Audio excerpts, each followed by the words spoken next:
engagés.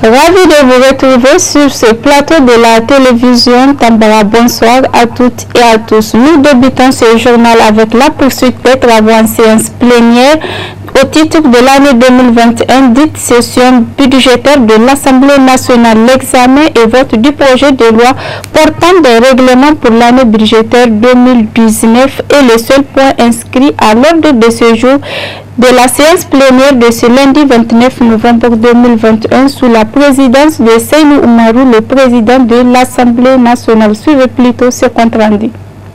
Au Niger, sur la table des députés, le projet de loi portant loi de règlement pour l'année budgétaire 2019, un projet de loi composé de 10 articles, a été adopté par un vote de 119 voix pour, 27 contre et 0 abstention.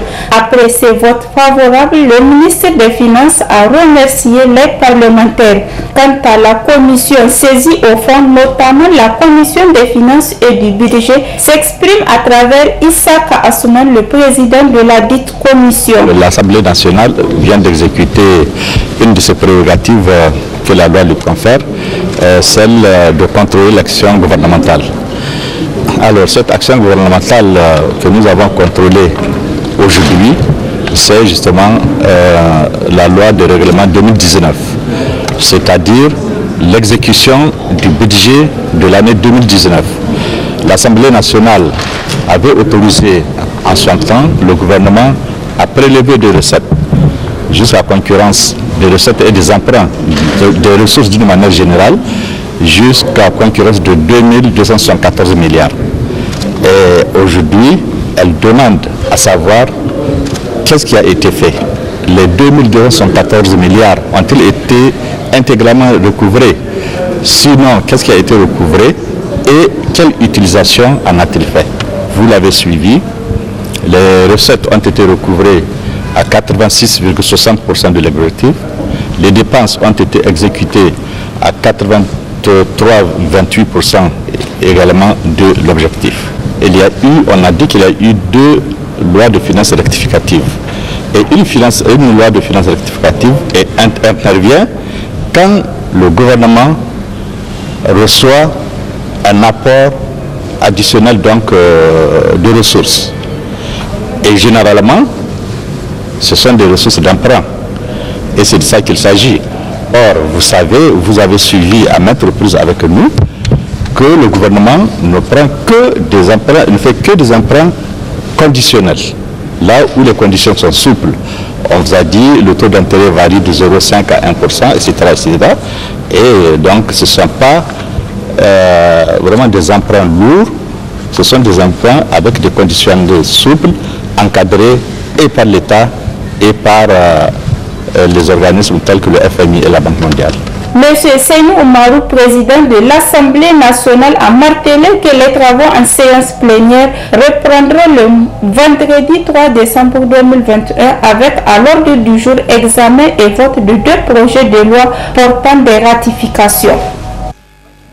Visite ce matin au stade général Sénoukounché de Niamey du gouverneur de la région de Niamey accompagné du ministre de la Culture dans le cadre des préparatifs de la 3e édition du Festival international de la mode communément connu sous la sigle FIMA, suivant le compte rendu de Ramatou Oumarou sur les images de Abdelnasser Abdou. Cette visite du gouverneur de la région de Niamey, accompagné du ministre de la Culture au stade général Sénou Kounti, a pour objectif d'aller constater de visu l'état des préparatifs de la 13e édition du Festival international de la mode africaine FIMA, qui se tiendra du 1er au 5 décembre 2021 à Niamey, sous le thème La mode dynamique de la paix vers l'intégration touristique et culturelle de l'Afrique, au stade général Sénou Kounti de Niamey. Le lieu devant accueillir le du festival, tout est enfin prêt, ou presque toute la tenue de cette rencontre culturelle internationale. C'est du moins le constat que dégagent les autorités présentes sur le lieu. Toutes les dispositions nécessaires ont d'ores et déjà été prises de part et d'autre pour la bonne réussite de ces grands événements artistiques et culturels et qui regroupera plusieurs pays de l'Afrique du monde. Vivement donc le jour J de ces festivals. Suite à l'actualité, cérémonie de la déclaration publique d'engagement d'abandon des violences faites aux femmes et aux enfants par la communauté de 120 villages et hameaux de Makolondi à Niamey ce matin au siège national de l'ONG Koniprat. Le compte rendu. Au Niger, la prévalence des mutilations génitales féminines et les mariages des enfants sont considérablement en baisse pour cause les campagnes de sensibilisation que mène le gouvernement et ses partenaires, notamment l'UNICEF. Le comité nigérien sur les pratiques traditionnelles Koniprat, avec l'appui de l'UNICEF, engage des résultats encourageants face à l'abandon des pratiques ayant des effets négatifs sur la santé des femmes et des enfants de 120 villages et hameaux de Makolondi. Une occasion à laquelle le maire de Makolondi, tout comme le maire de la commune île de Niamey, de lancer un vibrant appel face à ces pratiques qui freinent la marche en avant de la femme. L'engagement d'abandon des pratiques nocives, notamment les mutilations génitales féminines, est une action noble et salutaire, car qui parle de MGF dit tradition dans toute sa rigueur des liaisons possibles, même sans fondement. C'est pourquoi je salue l'adhésion de ma communauté au groupe de non-violence. Nous allons œuvrer tous pour que cette proclamation de ces villages garde la confiance des communes voisines à leur cause. Le représentant de l'UNICEF a rendu un hommage mérité à ces communes pour avoir abandonné ces pratiques. J'aimerais rendre hommage à l'ensemble des communautés de 120 villages ayant accueilli le programme communautaire pour leur courage et leur engagement à créer un environnement favorable à l'épanouissement des femmes et des filles de leurs villages respectifs. Nous comptons sur vous pour démontrer que malgré les crises et les situations volatiles, les droits des enfants, des filles et des garçons seront respectés. Et je vous invite à être désormais des ambassadeurs modèles pour les autres villages proches de vous, pour montrer que ça peut marcher, qu'on peut arriver à ces objectifs communs. Madame Aminata Zourkaleni, ministre de la Promotion de la Femme et de la Protection de l'Enfant, a prononcé que cet événement est un pas vers la concrétisation du thème de sommet de la jeune fille africaine, à savoir l'élimination des pratiques néfastes. Toutes ces pratiques néfastes citées constituent une violation des droits humains et sont condamnées aussi bien par la Convention des droits de l'enfant que par la Convention sur l'élimination de toute forme de discrimination à l'égard de la femme auquel le Niger a souscrit. Pour renforcer cet arsenal juridique et accélérer l'élimination des mutilations génitales dans notre pays, le gouvernement de la 7e République a également soutenu activement et sans réserve l'adoption de la résolution 67-146 de l'Assemblée générale des Nations Unies sur l'interdiction mondiale des mutilations génitales féminines, votée le 20 décembre 2012. Communauté des 100 villages de Makolondi, hommes, femmes, jeunes et autorités coutumières. Après la déclaration de 2013 à Makolondi, le suivi de la déclaration de 2014 à Koulbou et la déclaration de 2017 à Monsipaga, nous voici en cette journée du 29 novembre 2021 à Niamey pour une nouvelle déclaration d'engagement d'abandon. Il faut noter que cette déclaration devrait se tenir à Makolondi, mais compte tenu de la situation sécuritaire dans la région de Tillabéri, la cérémonie est délocalisée à Niamey pour qu'elle se tienne dans de bonnes conditions. Pour joindre l'acte à la parole, enfants, filles, mères, pères et chefs de village de Makolondi ont tous dit non à ces pratiques qui freinent l'évolution des femmes à travers une remise des outils de ces pratiques traditionnelles au chef de canton de Torodi. Enfin, notons les témoignages des victimes au cours de cette cérémonie laissent croire que les objectifs visés à travers la campagne Oranger le monde connaîtront une nette évolution sur le territoire du Niger. Dans cette édition, le Conseil supérieur de la communication a tenu ce matin sa session ordinaire au titre du mois de novembre 2021. D'autres détails avec Mamadou Issoufou et Abdelraouf Eyabou. À l'entame de cette session ordinaire du mois de novembre 2021, qui intervient à la veille de la célébration de la Journée nationale de la liberté de la presse nigérienne, le président du Conseil supérieur de la communication CSC a souhaité une bonne fête à l'ensemble de la presse publique et privée du Niger, avant de faire le point sur l'état de la liberté de presse dans notre pays. Je souligne que depuis l'adoption de l'ordonnance 2010 portant régime de la liberté de presse au Niger, consacrant la dépénalisation de certains délits commis par voie de presse, que de grands pas ont été faits dans le renforcement de la liberté de presse. Les professionnels de la presse travaillent depuis lors avec moins d'inquiétude et de pesanteur et en toute indépendance. S'il faut se réjouir de cette grande avancée, il n'en demeure pas moins que certains journalistes, malheureusement, abusent de cette liberté, foulant au pied l'encadrement juridique de la liberté d'opinion et d'expression. Ces confrères, il faut le dire, ne rendent pas service à la corporation. Il faut dénoncer leurs dérives qui avilissent la noble et exaltante profession des journalistes. Les normes professionnelles, en effet, exigent des journalistes que leurs écrits et leurs reportages soient exempts de calomnie, d'accusations sans fondement, de diffamation, d'insultes, de propos mensongers, de propagande, de discrédit, pour ne citer que cela. Le noble métier de journaliste exige beaucoup de rigueur sur l'exactitude de l'information, sur la vérité, la diversité des opinions, l'équilibre de l'information, la nette distinction entre faits et commentaires. Or, malgré la maturité de notre presse, j'avoue qu'il y a des brebis galeuses qui ternissent l'image du journalisme aux yeux de l'opinion nationale et internationale. Après avoir marqué l'ordre du jour de cette session, le président du CSC a l'engagement de célébrer les 30 ans de régulation des médias sous le thème « Régulation des médias à l'ère du numérique, presse en ligne, réseaux sociaux et diffusion par satellite ». Le projet d'ordre du jour de la session porte sur les points suivants. Examen et adoption du procès verbal de la session du mois d'octobre 2021. Information sur le CSC. Point sur l'état d'avancement de l'organisation du colloque international sur les 30 ans de régulation des médias au Niger. Examen et adoption des missions de contrôle et de conformité technique des médias. Examen et adoption des rapports de commission d'instruction et 6 questions diverses. Permettez-moi d'insister sur le point relatif à l'état d'avancement de l'organisation du colloque international sur les 30 ans de régulation des médias au Niger. Le CSC, en effet, a décidé de commémorer les 30 ans de régulation des médias à travers l'organisation à Niamey d'un colloque international sur le thème « Régulation des médias à l'ère du numérique, presse en ligne, réseaux sociaux et diffusion par satellite ». Ce colloque regroupera environ 80 participants issus d'horizons socio-professionnels différents, des chercheurs et des praticiens de la régulation des médias des instances sœurs. L'objectif recherché est de mener une réflexion approfondie avec des instances sœurs de régulation sur les défis auxquels font face les régulateurs des médias à l'ère du numérique et le choc avec les réseaux sociaux. Il s'agira pour nous, mesdames et messieurs les conseillers, d'examiner au cours de cette session les travaux de différentes commissions mises en place à cet effet et sur l'état d'avancement de la préparation du colloque.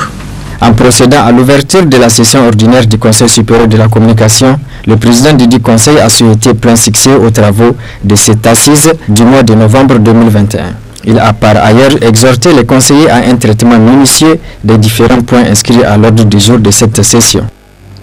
Dans cette édition, la Maison de la Presse de Niamey a servi de cadre ce matin à un panel organisé en prélude de la 8e édition de la Journée internationale de la liberté de presse. D'autres détails avec Ramatou Oumarou et Abdel Nasser Abdou. Initié par la Maison de la Presse, ce panel a été organisé en prélude à la 8e édition de la Journée nationale de la liberté de la presse, dans le but de permettre aux journalistes et étudiants de mieux cerner la question de la bonne gouvernance dans le cadre de leur travail. Le thème retenu est contribution des médias dans la promotion de la bonne gouvernance. La gouvernance fait référence à l'ensemble du processus de gouvernement, aux institutions et aux processus et pratiques en matière de prise de décision et de réglementation concernant des questions d'intérêt commun. La bonne gouvernance ajoute une dimension normative et une dimension d'évaluation au processus de gouvernement. Bien qu'il n'existe pas de définition internationalement reconnue de ce qu'on appelle la bonne gouvernance, celle-ci peut couvrir les thèmes suivants: le plein respect des droits de l'homme, l'état de droit, la participation effective, les partenaires multiples, le pluralisme politique, la transparence et l'application du principe de responsabilité dans les procédures et dans les activités des institutions, l'efficience et l'efficacité du secteur public, la légitimité, l'accès à la connaissance, à l'information et à l'éducation, la disponibilité des moyens d'action politique, l'équité, la viabilité, des attitudes et des valeurs qui favorisent la responsabilité, la solidarité et la tolérance. Quant aux représentants de l'Union européenne, partenaire privilégié de la liberté de presse, il a rappelé que l'appui au processus de démocratisation et de promotion de la bonne gouvernance fait partie des priorités de la politique extérieure de l'Union européenne avec ses partenaires. La bonne gouvernance, en ce compte la notion d'institutions démocratiques comptables de leurs actes, est aussi une des priorités essentielles de l'Union européenne dans le cadre de sa coopération avec le Niger pour la période 2021-2027. Plus particulièrement, l'Union européenne souhaite accompagner les efforts du gouvernement de Niger en vue de l'amélioration de sa redevabilité, de sa transparence et de sa gestion des finances publiques, y compris naturellement la lutte contre la corruption. Par ailleurs, l'Union européenne, dans le cadre de son plan d'action en faveur des droits de l'homme et de la démocratie 2020-2024, vise à promouvoir partout dans le monde une meilleure participation de la société civile dans la surveillance de l'action du gouvernement en matière de gouvernance et de manière plus large dans la réalisation des objectifs de développement durable et dans la promotion des droits de l'homme. Plusieurs allocutions ont marqué ces panels. Des sujets pertinents ont été abordés dans le travail des journalistes dans la lutte contre la corruption, responsabilité de l'État, l'analyse du budget citoyen et probablement la contribution des partenaires du Niger dans le cadre de la bonne gouvernance. Dans cette édition aussi, déclaration du Syndicat national des professionnels de la presse écrite et audiovisuelle du Niger. L'objet de cette déclaration de presse dans cette édition. Réunis en session extraordinaire ce jour lundi 29 novembre 2021, après une analyse approfondie de la situation de la presse écrite et audiovisuelle de notre pays, et cela à la veille de la Journée nationale de la liberté de la presse, le syndicat national des professionnels de la presse écrite et audiovisuelle du Niger, le SINAPéen, rend la déclaration dont la teneur suit. Fustige et condamne avec véhémence les agissements du Conseil supérieur de la communication CSC qui outrepasse son rôle de régulation des médias. Salue l'initiative heureuse en termes donc ou en finalisation sur la convention collective interprofessionnelle de la presse écrite et audiovisuelle et souhaite la pleine implication de tous afin de permettre aux travailleurs de ces organes de vivre dignement et décemment. Comme je l'ai rappelé tout à l'heure, la signature de cette convention va intervenir ce soir même au niveau du ministère de la Communication à partir de 17h. Déplore les conditions de travail des agents de la presse écrite et audiovisuelle victimes de licenciements abusifs et aussi des agents qui accumulent des arriérés de salaire de plus de 3 mois et sans sécurité sociale. Le SINAPEA exige sans condition de mettre ses agents dans leurs droits, apporte son soutien sans faille aux promoteurs des radios et télévisions privées et radios communautaires dans leur juste et légitime plaidoyer sur l'accompagnement et l'allègement fiscal auprès du gouvernement de la 7e République dans le cadre de la signature de la Convention collective interprofessionnelle des médias. Exige de la Maison de la Presse et l'ONUMED le respect strict du code d'éthique et de la déontologie, des règles de bonne gouvernance, de la justice sociale, d'observer aussi la neutralité et la partie pris dans la gestion des affaires de la presse écrite et audiovisuelle au Niger. Exige du gouvernement de la 7e République de soutenir les travailleurs de la presse écrite et audiovisuelle qui ont suivi des conséquences incalculables liées aux effets néfastes de la pandémie de la Covid-19. Félicite et encourage les forces de défense et de sécurité qui ne ménageaient ni leur temps ni leurs efforts pour la défense de l'intégrité du territoire national et déplore les récents événements survenus à Terra qui se sont soldés à la mort de 2 manifestants. Le SINAPEA présente par la même occasion ses condoléances les plus émues aux familles éplorées et à l'ensemble du peuple nigérien et souhaite un prompt rétablissement aux blessés. Suite aux actualités, déclaration aussi cet après-midi du président de RDR-Tchangi, Mohamed Ousmane, sur la situation sociopolitique et sécuritaire qui prévaut dans notre pays. La teneur de cette déclaration dans cette édition. Notre cher pays, le Niger, déjà confronté au terrorisme depuis l'an 2013, fait face ces derniers temps à une insécurité d'une rare gravité, accentuée par des menaces de conflits interethniques savamment entretenues par des forces obscures et la persistance d'une gestion à la fois opaque et extra-légale des relations militaires de notre pays avec les partenaires extérieurs. En effet, ces derniers jours, aux attaques terroristes répétées contre les populations civiles désarmées, est venue se greffer l'entrée en scène des forces étrangères que les populations, chez nous comme dans les autres pays voisins, ont de plus en plus du mal à comprendre, ceux de Tillabéri à Difa et de Dosso à Tawa.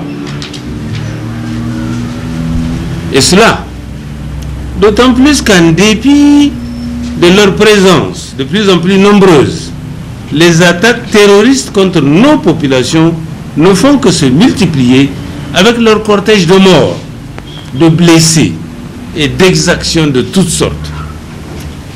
Face à cette situation intolérable à laquelle est confronté notre peuple et au mépris si caractéristique des princes qui nous gouvernent, avec la complicité active de certains de nos partenaires internationaux, nous fustigeons l'amateurisme et la corruption qui prévalent dans la gestion de la sécurité, menaçant ainsi la survie même de notre peuple et de notre nation. C'est pourquoi 1. Nous présentons nos condoléances les plus attristées au peuple nigérien et en particulier aux populations de Terra, fortement endeuillées par les nombreux morts, tout en souhaitant un prompt rétablissement aux blessés. 2. Nous nous insurgeons contre la traversée d'un convoi militaire de forces étrangères dans notre pays, sans consultation préalable du Parlement, sans information des autorités locales, encore moins des autorités traditionnelles, encore moins des populations des zones traversées. Troisièmement, nous exigeons l'ouverture immédiate d'une enquête indépendante pour faire le bilan des massacres injustifiés des populations civiles à Terra et situer les responsabilités aussi bien de ceux qui ont ouvert le feu sur les populations civiles désarmées de Terra qui ne faisaient qu'exercer leur droit constitutionnel de manifester contre une entrée illégale de forces étrangères, et les donneurs d'ordre, ainsi que les commanditaires de cette agression barbare et illégale. Place à présent à la clôture hier de l'après-midi au Centre culturel Oumarou Ganda de la deuxième Assemblée générale annuelle du mandat syndical 2018-2021 des syndicats nationaux des enseignants du Niger, ISNAN. Ramatou Maoui était sur les images de Abdelmouni Abdraman pour plus de détails. Après 48 heures d'intenses travaux, les rideaux sont tombés sur la deuxième Assemblée générale annuelle du mandat syndical 2018-2021 des syndicats nationaux des enseignants du Niger SNEN. À l'issue de ces assises, les délégués réunis à l'AGA ont formulé beaucoup de recommandations et résolutions. Camarades, l'avenir de notre syndicat réside dans le recrutement des jeunes militants. Et nous avons une pépinière. Parce qu'au Niger, il faut le souligner, la majorité des enseignants ne sont pas syndiqués. Loin de prendre cela comme un problème à part entière, nous pensons qu'il faut regarder les choses de leur côté positif et se dire que ces contractuels constituent pour nous, et même pas ces contractuels, y compris les titulaires qui ne sont pas syndiqués, doivent constituer pour nous une pépinière pour aller vers eux, les sensibiliser de la nécessité de la syndicalisation. Ce qui nous pose des perspectives pour le congrès prévu à Zender en mars 2022, des perspectives de projets syndicaux porteurs pour l'avenir de nos syndicats, notamment dans le recrutement des jeunes enseignants, mais aussi dans la promotion de la gente féminine. La pléthore des syndicats dans le secteur de l'éducation va imposer forcément au gouvernement les élections professionnelles. Ce qui fait pour nous un autre défi sur l'échiquier. Ce qui fait que nous devrons encore nous atteler à un syndicalisme de proximité pour convaincre les enseignants que le SNEN est un syndicat sûr, sinon le plus sûr qui soit sur l'échiquier syndical national du Niger. Dans son discours de clôture, le secrétaire général de la CDTN a félicité l'ensemble des membres statutaires de l'AGA pour l'élévation d'esprit et leur comportement démocratique. Il a aussi souhaité que le congrès statutaire soit mieux préparé. Vous avez décidé de fixer la date du prochain congrès du SNEN pour le mois de mars 2022. Et au-delà, vous avez fixé la limite de recevabilité des candidatures pour le mois de décembre 2021. Au niveau de notre confédération, nous souhaitons que cette instance suprême de votre organisation, à savoir le congrès, soit mieux organisée, soit mieux préparé et que pour qu'il puisse se tenir dans des conditions acceptables. Nous savons tous que l'organisation d'un congrès n'est pas chose facile et qu'il revient à l'ensemble des structures, à tous les niveaux, de s'y impliquer pour que le congrès soit simplement une solennité d'adoption des textes, mais aussi pour renouveler le bureau exécutif national. Et comme au niveau du SNEN, c'est la démocratie à la base, nous souhaitons que les différents candidats qui seront choisis au niveau de vos structures, c'est-à-dire au niveau de vos sections et coordinations régionales, que ce choix soit fait de manière très objective, c'est-à-dire choisir ceux qui veulent et ceux qui peuvent. Ne pas choisir simplement ceux qui veulent, il faut choisir ceux qui veulent et qui peuvent. Enfin, dans sa dernière résolution, l'AGA a fixé la date du 41e congrès statutaire du SNEN. Ainsi, le prochain congrès du plus ancien syndicat du secteur de l'éducation est prévu pour le 26, 27, 28 mars 2022 à Zender. Avant de clôturer, parlons dans cette édition de la rencontre spirituelle Baïs le samedi 27 novembre 2021 à l'occasion de la cérémonie du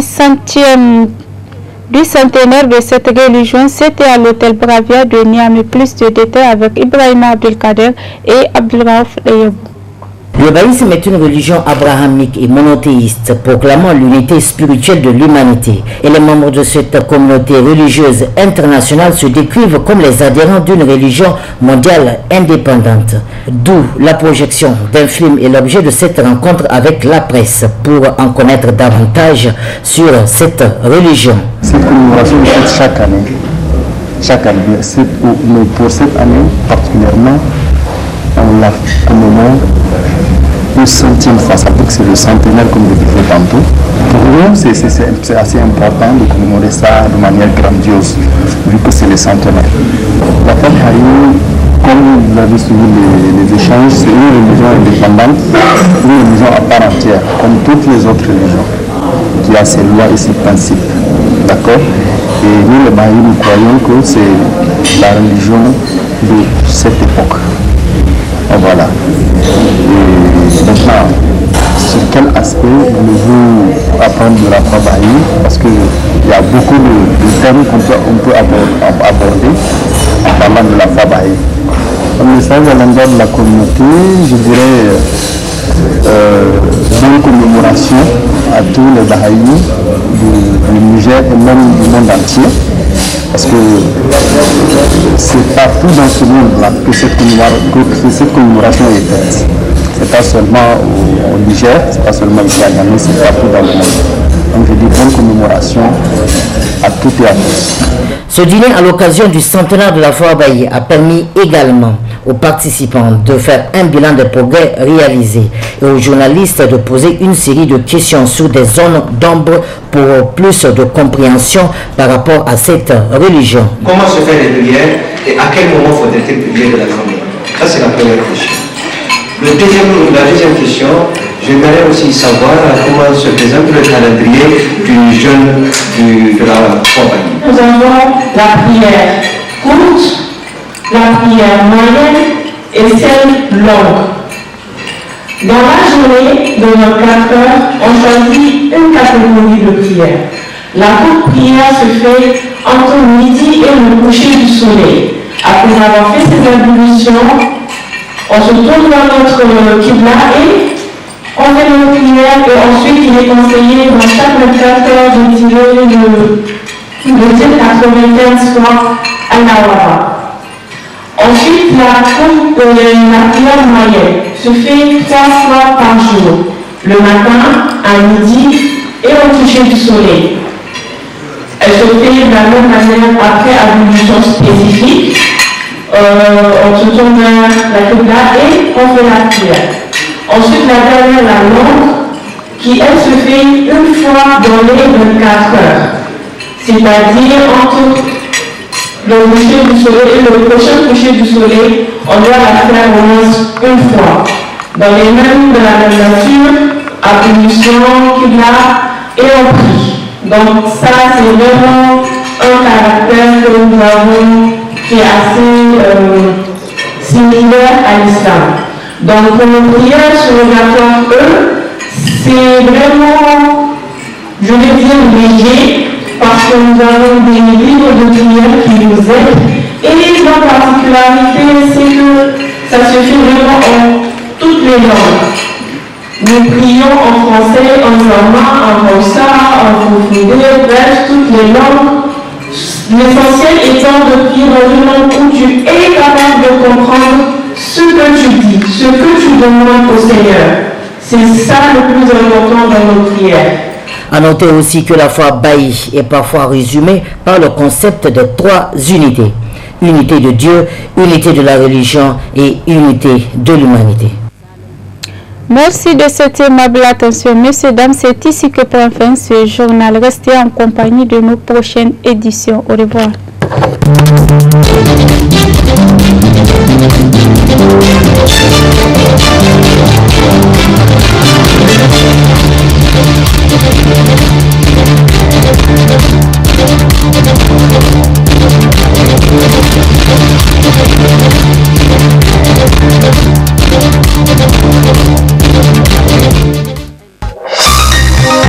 Ce journal vous a été présenté par STM Transport Voyageurs. Une nouvelle façon de voyager.